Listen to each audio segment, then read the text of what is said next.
Hello, I'm Seafood Source editor Sean Murphy, and welcome to another edition of Seafood Source TV, the bi-weekly video blog where we bring you news, information, and insights into the world of the seafood industry. Well, most of us like to think we know just what fish we're putting on our plates, but unfortunately, that's not always the case. For years now, the practice of seafood mislabeling has allowed some less than scrupulous members of the seafood industry to commit crimes against the environment, engage in consumer fraud, and, if allergies and medical conditions are taken into account, even put people in danger. For months now, the nonprofit environmental protection group Oceana has been fighting to drag the issue back into the spotlight, starting earlier this year with a stunning report that shows how widespread the problem is in the United States alone. Now, according to those findings, about 33%, one-third, of the seafood they tested was in fact sold under the wrong label. Just last month, the group issued a second report hoping to wake people up to how expensive seafood mislabeling can be at the fish counter. For a family that eats fresh fish regularly, it could cost hundreds of dollars a year, and that's just the financial side of the issue.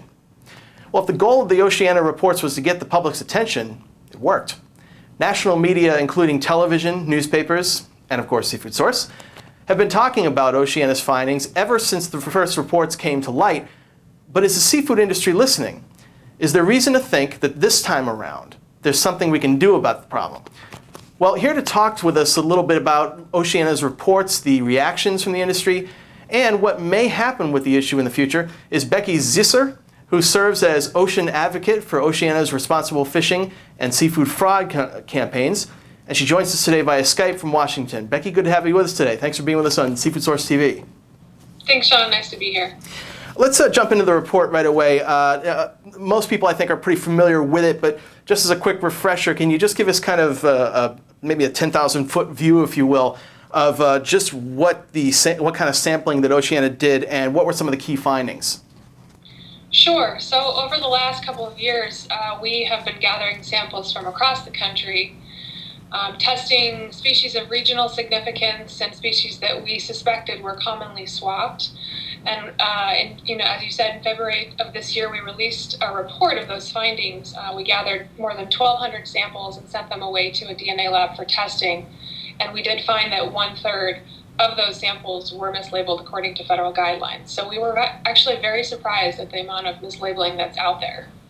I think a lot of people were surprised. There was a little bit of talk about what it means to people too. There was some talk about the health effects. I know this wasn't necessarily as serious a problem. It's not quite as big and as flashy as the financial issues, but there was talk, wasn't there, about some people who might have food allergies, or even there was talk about pregnant women inadvertently eating seafood they shouldn't be eating because it's been mislabeled? That's correct, and in our report we found at least a couple instances of this very thing happening. In New York City, I know we had a sample of something that we thought was halibut or snapper, and it turned out to be tilefish, which is a fish that's on the FDA advisory for women who are pregnant or of childbearing age to avoid. And the same kind of thing happened in Florida. There was a species, I think it was a grouper, that was actually king mackerel, which is another species that we're told to avoid.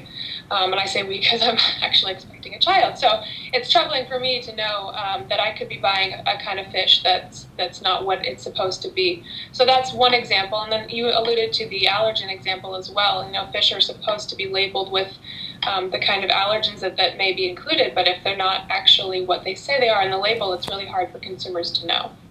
Well, as we said, this has gotten a lot of attention nationally. All sorts of media outlets have picked this up and talked about it, and the potential impact that this would have on the consumer is somewhat obvious. But what's been the reaction from the seafood industry? Have any companies come forward to either pledge support for your cause or talk to you about what they can do about the issue? What's been the response? You know, we've had a tremendously positive response from the seafood industry, to be honest.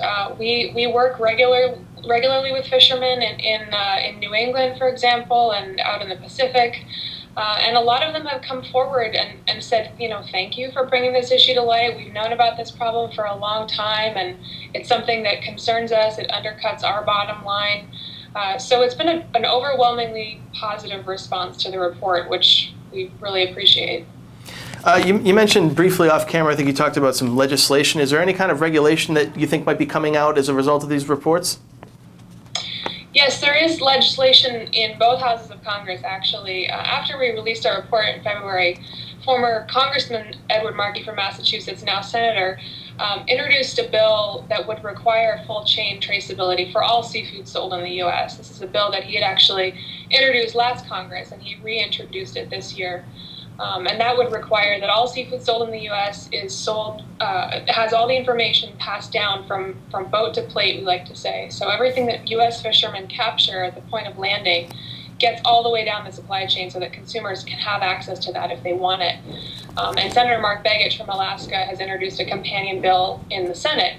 So there's legislation out there. We're very excited about it. We think it does a lot to help address the problem of fraud, and we're pretty positive about the chances of it moving this Congress. Senator Mark Begich, of course, being a major advocate for the Alaskan seafood industry as a whole, which is a pretty big segment of the American seafood industry. It speaks a lot to what the industry thinks if he's coming forward with a bill like this, don't you think?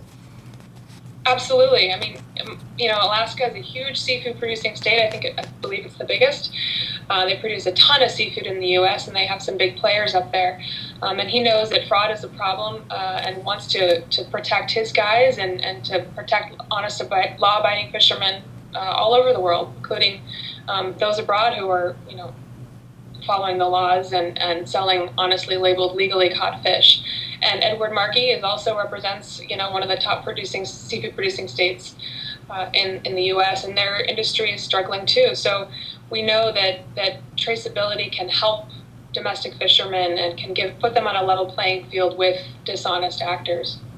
Well, given that legislation, some of the support you've had, what do you think is the future for this issue? Because as we pointed out, this isn't exactly the first time this has come up. I mean, it's been out there before. I think there was a report even on Oceana's website citing a GAO report from 2009 talking about how bad the problem was back then. It seems to be one of those kind of bad penny issues that keeps coming up every once in a while. What reason do you have to think that things might be moving on and forward and changing from here? I think it's just a matter of more people learning about the issue and using the media to shed light on it.